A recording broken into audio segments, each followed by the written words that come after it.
All righty, let me start. Ms. McDevitt, Dr. Chase, Mr. Dasberg. All right, Ms. Duncan. She's here. She just came on. Her phone's on mute. She's on her cell phone. Okay. She is on the call. Thank you. Mr. Edwards. Present. Thank you. Dr. Marshall. I am here. Thank you. Mr. Martin. Mr. Mosley. Mr. Mosley. Ms. Pappas. Here. Thank you. Ms. Parker. Present. Thank you. Mr. Perez. Here. Thank you. Commissioner Smith. Here. Thank you. Mr. Stavros. This is Gus Stavros. Thank you. Mr. Temple. Dr. Zachariah. It's 2 clicks. Madam Chair, you have a quorum. Thank you very much. And I would like to just make some very brief comments. Begin by saying we send our deepest sympathy to the family and friends of those who are of Northern Illinois University. It's a terrible tragedy. Once again, it's something that's just beyond what we can imagine. And it points to the fact that our number one responsibility is keeping our students safe, and we know that Governor Marshall has done a lot of research on this. We are very respectful of our universities and how they're handling being prepared for this, but we do want to discuss it further, and the Chancellor will speak to that issue in his remarks. It's been an interesting week with our friends in the legislature, some comments and discussion that in the last few days. We want to be careful in our discussion today. Most of it will be for information only, as we're respectful to this relationship that is sometimes awkward because of the suit that we're engaged in. So we thank the presidents, we thank the boards of trustees, especially our board of governors, for their time, their volunteers, and we are all working to uphold the responsibility that was given to us by the people of Florida by an overwhelming margin to protect, to govern, and be responsible for this university system that's so valuable to our state. We are trying to fulfill our responsibilities and duties, and with that, I just want to thank you for volunteering your time for the most important issue in this state, and ask the Chancellor now to make his remarks. Good morning, ladies and gentlemen, members of the board. Madam Chair, could we just take a moment of silence in memory of the students and the community at Northern Illinois? Please.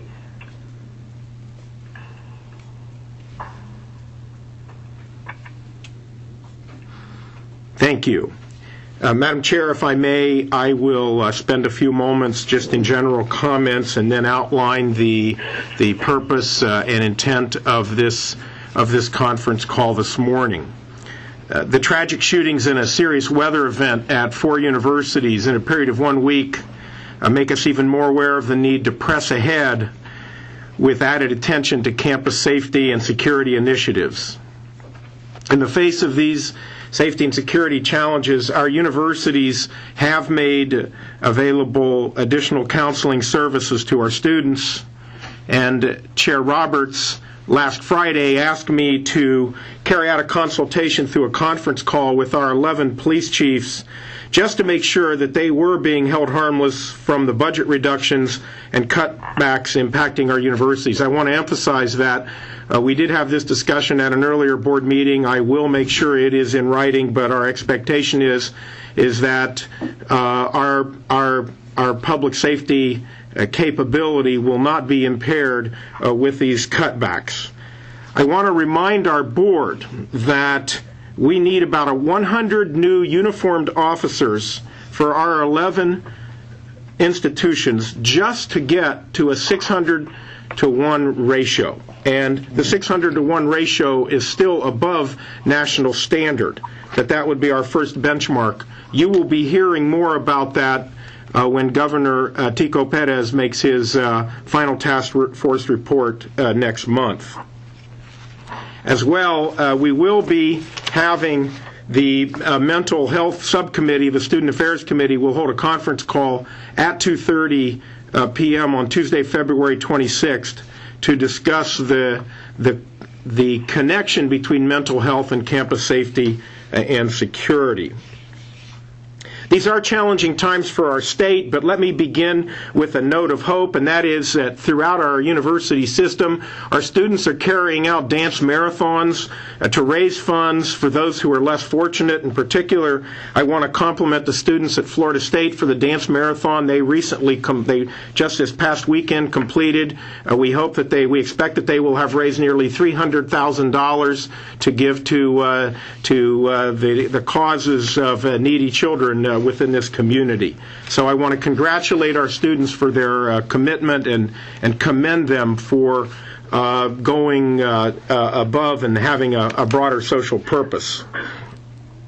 I want to thank our governor and his special advisor, Dean Colson, for their efforts to work with us in recent months and weeks.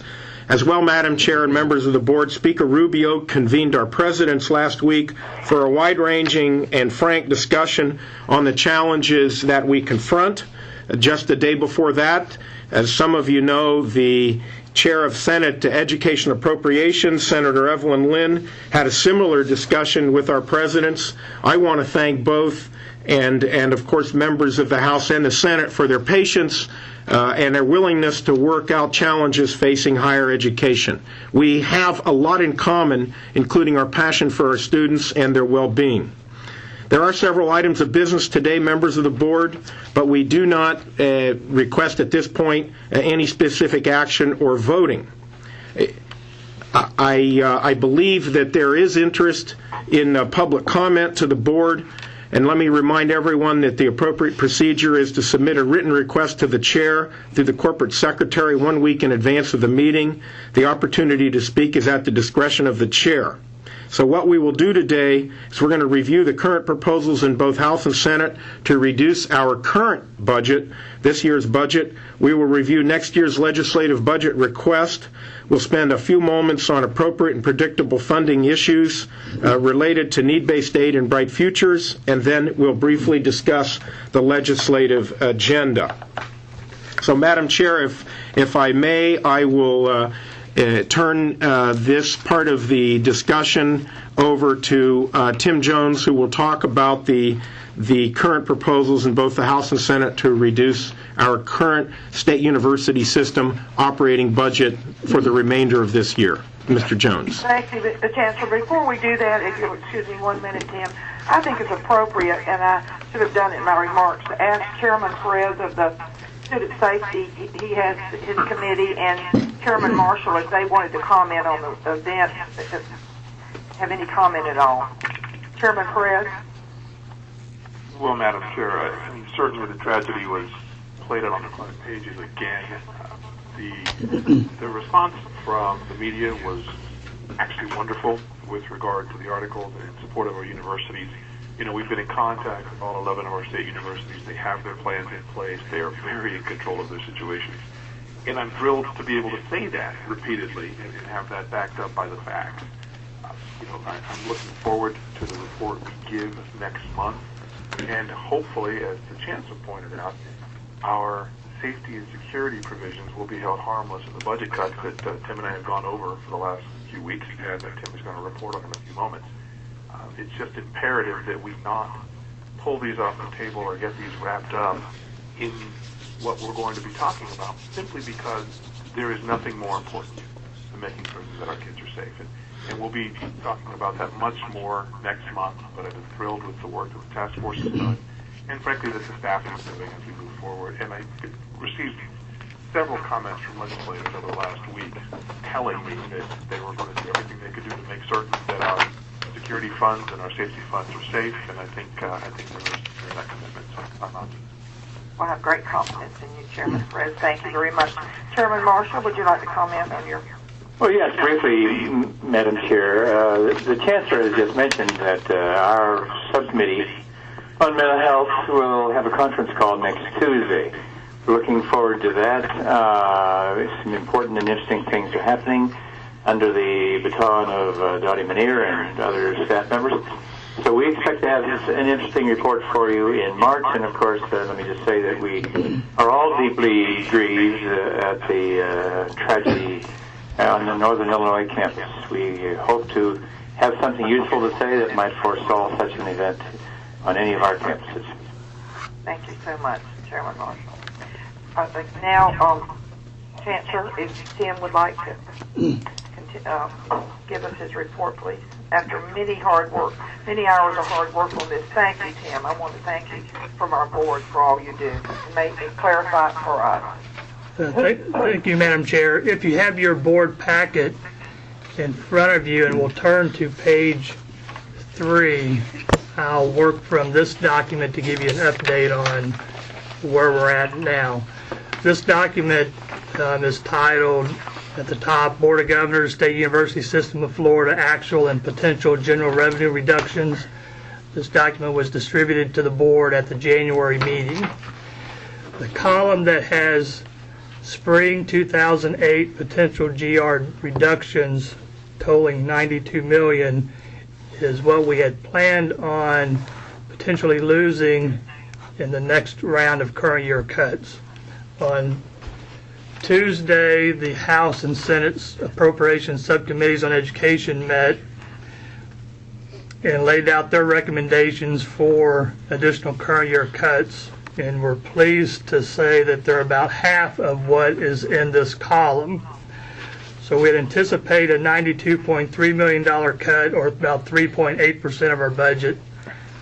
The committees are recommending a 1.9% reduction, about $48 million cut. So that is good news in the short term for our universities as we try to get through this fiscal year.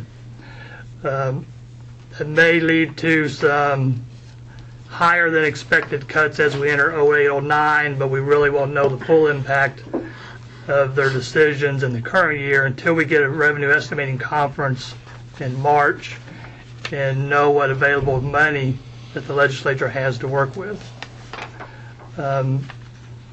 What's not on this sheet is the board general office, and I had laid out potential cuts to the general office in January also. They are going to cut about $300,000 of our budget, along with another 5 positions, taking all of our vacant positions this year. So, Tim, how does that relate to cuts and to staff cuts and other offices throughout government? I can't speak to other agencies, but for we're an agency, we're a constitutional body, but I don't. Compared to the, it just how does it relate? Well, compared to the State Board of Education, our cuts percentage-wise are twice as high as theirs. Twice as high as the State Board? Yes. Okay. I think that's it. Thank you very much. Any questions regarding the reductions that the legislature is proposing?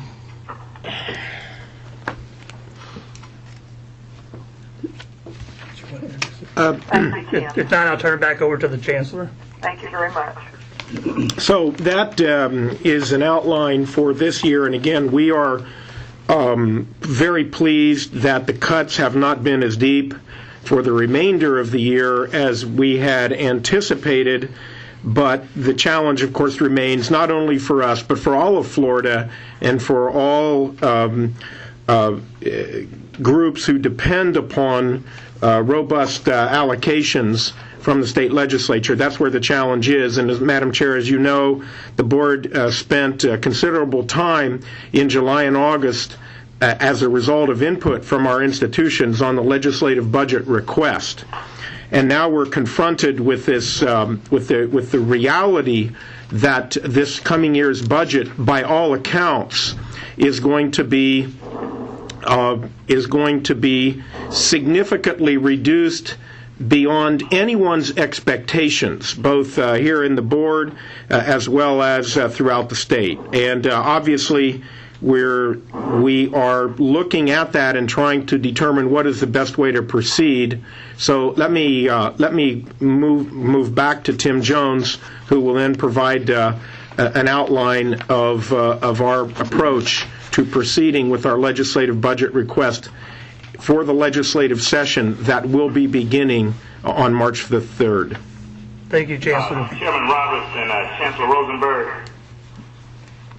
Hello. Yes. Yeah, this Madam is Chair. James Ammons with my team here at FAMU. I had a question before Tim went into the discussion of the next item. Is there going to be a similar session in the House as in the Senate on the proposed cuts next year? And if so, will it happen before or after the economic forecasting conference? Madam Chair, if I could ask Mr. Jones to answer that. The legislative plan is to take up current year cuts the first week in March. The first full weekend in March after session begins is when they will conference to come to an agreement. And then it would go to the floor of each chamber the second week to be voted on, and then immediately submitted to the governor so he can approve it. Then they will begin working on the 08-09 budget request. They haven't announced when the revenue estimating conference will be. I think they're waiting. Generally it's around the middle of the month. I think Chancellor said around the 17th. I had not heard that, but generally it's the middle of the month. And then they'll begin their discussions for 08-09. So the middle of the month, towards the end of March, is when they'll start looking at next year. Okay, thank you. Madam Chair, this is Lynn Pappas. May I ask a question? Absolutely, thank you, Governor Pappas. Tim, at some point, and Chancellor also, and now is not the time, but as we move forward with whatever the final cuts are and understand how it relates to the BOG staffing and office budget itself, and obviously we focus enormously, as we should, on our constituent universities, but I'm concerned personally as a committee chair, as I know all our committee chairs, about how it is that we will staff and produce the work product that our committees are required to do. And I just like to translate those positions that remain vacant into an org chart or something so that we can understand what it is we have to work with in the coming year and have a realistic program of how we're going to accomplish it. And when the time's right, I know you'll know, but it would be very helpful. Thank you. Governor Pappas, and I'm sure Tim will want to answer, and maybe the Chancellor, but I am very concerned. I share your concerns because we are obligated and dedicated to being accountable on every level, not only for the state funds that were provided, but for all other funds in every area. And it's difficult to do that and not only support our committees, but support our universities when they're cutting our staff. So I'm very sensitive to that issue. Chancellor. Oh, Madam Chair, we're going to exceed expectations no matter what level of funding we have. Well said. Would you like to? Yes. Okay. If I could ask Tim Jones to move forward on the options that we have as we go into this next legislative session. Last Friday, an email was sent out with an attachment that had 4 scenarios dealing with our budget for 08-09. The first scenario is our budget request as adopted last summer. We spent August and September looking at numerous issues and trying to figure out what our budget need was going into 08-09, even with the anticipated cuts that we had been hearing about. So we think we have a very responsible budget for our universities for next year, and that's represented in scenario 1. So it's basically a sliding scale presentation. If you move over each scenario, is a little bit less in terms of total budget. It addresses various issues that the board had approved. once you get to scenario 4, it is based on a $3.5 billion budget. It is basically a cost to continue budget.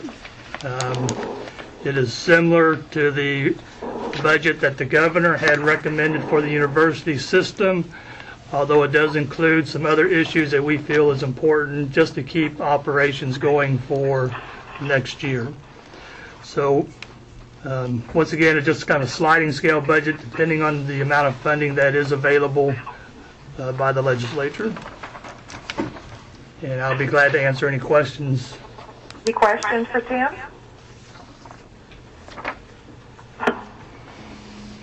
Not a good year to talk about the budget, is it? It's a little disappointing, but we'll certainly participate. Yes. This is Gus Stavros.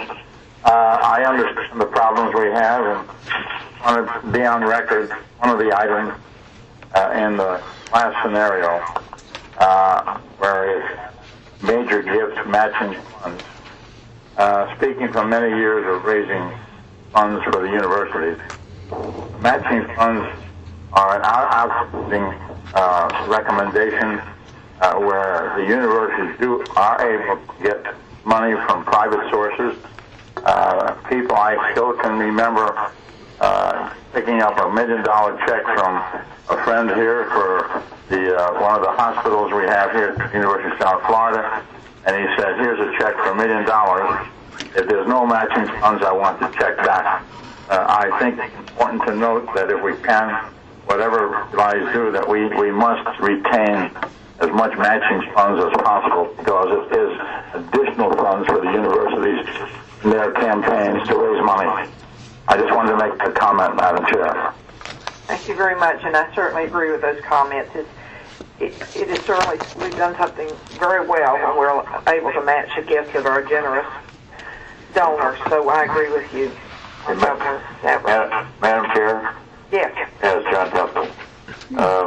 Question on there's no cutting in the various scenarios for the new medical schools, and yet for UF and USF in 3 and 4, they're cut. Why is that? Would you like to comment on that, Tim or Chancellor? The adjustment we had made to row 37 dealing with the existing medical schools was really a delay in the funding for them. That originally was a 2-year plan totaling $32 million. So I think the thought was to, instead of phasing it in over 2 years, we had to phase it in over a little longer period of time. Does that answer your question? Well, and why can't you do the same thing in these kind of budget times with the UCF and FIU? Well, this is Mark Rosenberg. The dynamics of hiring the faculty, recruiting the students, receiving the provisional LCME accreditation would be such that any reduction in funding could undermine the board's medical education initiative completely and make it likely that accreditation would be far more difficult to achieve. Dr. Temple? Did you want to comment? No. All right. Thank you very much. Madam Chairman, this is Commissioner Smith. Good morning, Commissioner. Good morning. I wanted the scenarios that just one clarification that each of these scenarios would continue to permit students coming from our community colleges with AA degrees admissions into a state university system. Have the calculations included enough volume to accommodate that according to statute? Chancellor? Well, we're committed to community college transfer, as you know, Mr. Commissioner, and that's why we were very pleased with the governor's budget, because it allowed us to accommodate at least community college AA transfer. And so we are committed to that, but it will be depending upon funding. That's why it's in each of our scenarios, and that's why we were very pleased with the governor's budget. Commissioner, this board for time and time again has expressed in every way our commitment to that. We feel like it's something that we've done better than any other state, and we just ask for funding, appropriate funding, so we can continue a program that's very valuable. You know, I've been here in Florida back as a high school even, and it's always been one of the really hallmarks of the state of Florida is that ability to transfer and articulate college work and the 4-year work. I know the statute permits this and allows this, has that expectation. I just want to make sure that the various scenarios are reflective of that. And Chancellor, am I correct? They do? Yes. Yes, sir. Thank you very much. Thank you, Commissioner. Chancellor? Madam Chair, if I may now go to the next item on the agenda. The board approved in December 3 strategic initiatives. An initiative focusing on quality, an initiative focusing on baccalaureate degree production, and an initiative focusing on appropriate and predictable funding for the state university system. The first element in appropriate and predictable funding that the board approved was the need for expanded need-based financial aid to undergraduate students to improve access and affordability, precisely getting at one of the concerns that Commissioner Smith and others have. Access and affordability is a critical dimension of any public university system. President Kavanaugh and his presidential task group are going to help us sort this out at the next board meeting, which is on March 28th and 26th and 27th. And so we'll have a very full discussion on appropriate and predictable funding, which in part is the request that Governor Mosley and Governor McDevitt have had at the last meeting. In the interim, we have been pressed really since July about Bright Futures, particularly through the Taxation and Budget Reform Commission. We are looked at by the Taxation and Budget Reform Commission and other higher education stakeholders as a body that is expected to have a view on how we get to expanded need-based financial aid, and as that it relates to Bright Futures, they would like to hear our views on that. So what we are doing today is simply sharing our views with the board on Bright Futures. This is a draft paper that you have in front of you, and we're alerting the board that the board should have a significant discussion about Bright Futures within the context of expanded need-based financial aid and appropriate and predictable funding, and that likely should occur at our March meeting, which is the appropriate time. Madam Chair, we'd like the board, at least today, simply to understand the approach that we have taken. Here are the principles guiding our approach. First of all, Bright Futures is a very popular program in Florida that is valued. It's valued by people around this table. It's valued by important people to us who are lawmakers. It's valued by families throughout Florida. Any modifications to Bright Futures should be gradual. They should be phased in. Students and families have already made plans, and we need to be sensitive to these on-ground issues. Thirdly, any modifications should be sensitive to real family income realities and should be aligned with the state's needs and directions, particularly for an educated and diverse workforce. Any modification should be consistent with legislative and board interests in and commitment to performance. We must become output-oriented. Our board increasingly has been concerned about performance and the measurement of performance and accountability, and our presidents, by agreeing to the compacts, have indicated that they not only understand the importance of that, but they are committed to being even more accountable than they've already been. And then finally, Madam Chair, members of the board, any changes that we might suggest have to be done in partnership with the legislature, with community colleges, with ICUF, and consistent with the state's need to produce an additional 1.5 million baccalaureate degrees in the next 2 decades.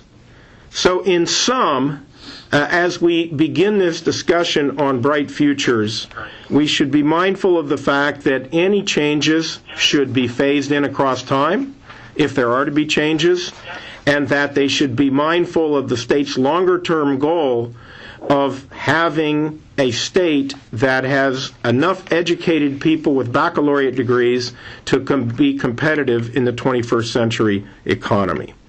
So, Madam Chair, we've included this for the board's consideration.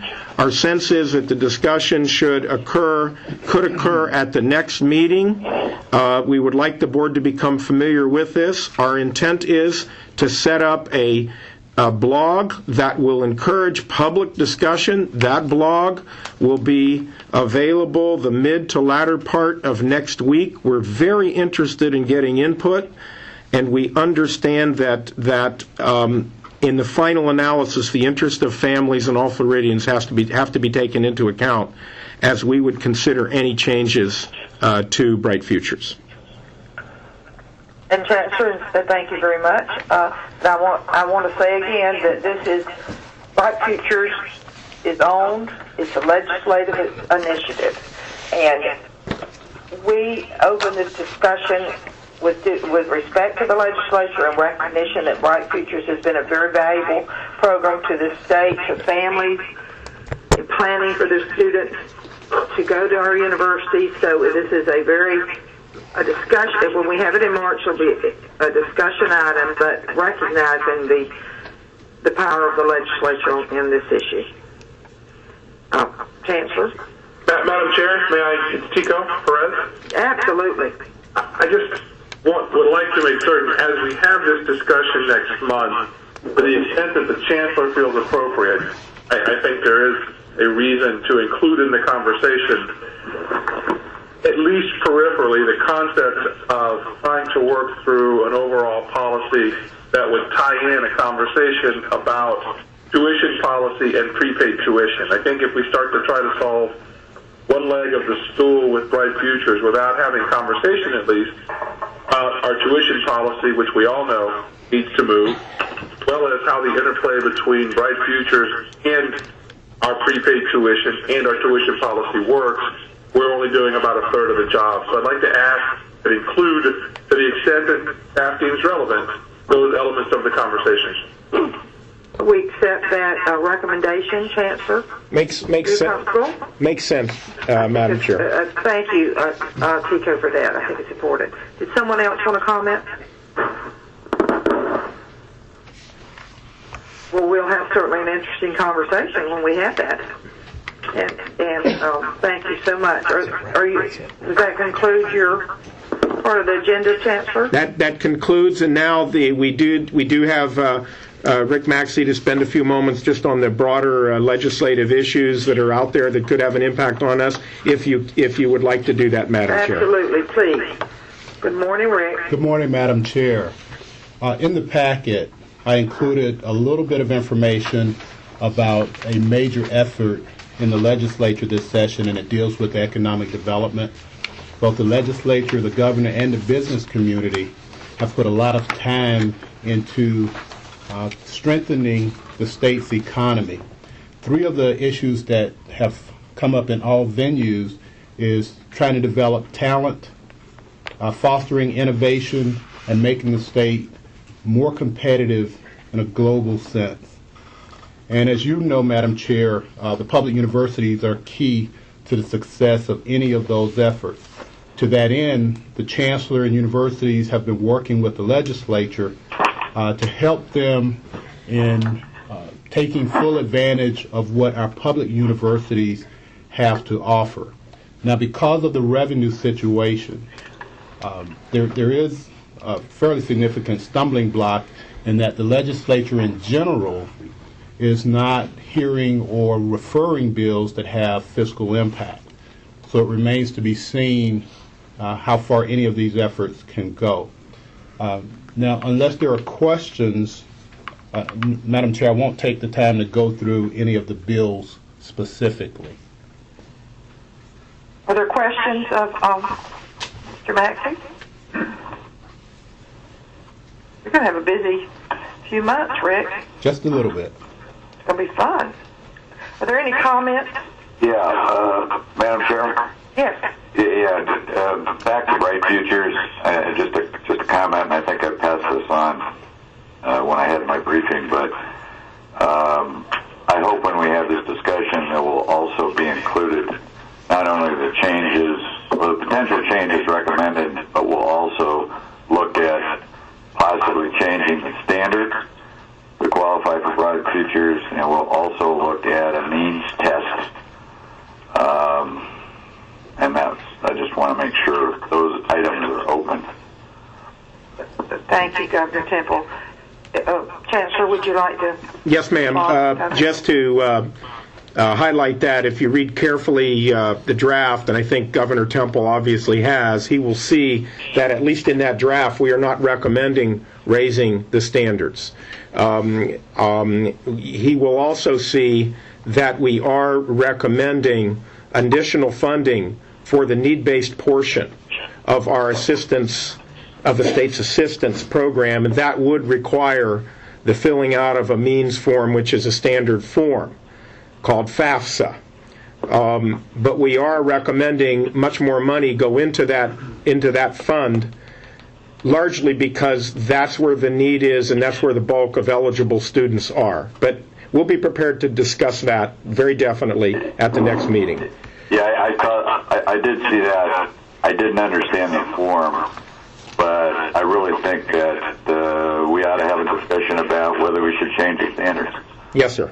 We will be prepared to do that. Okay. Madam Chair. Yes, Madam Chair. This is what happens.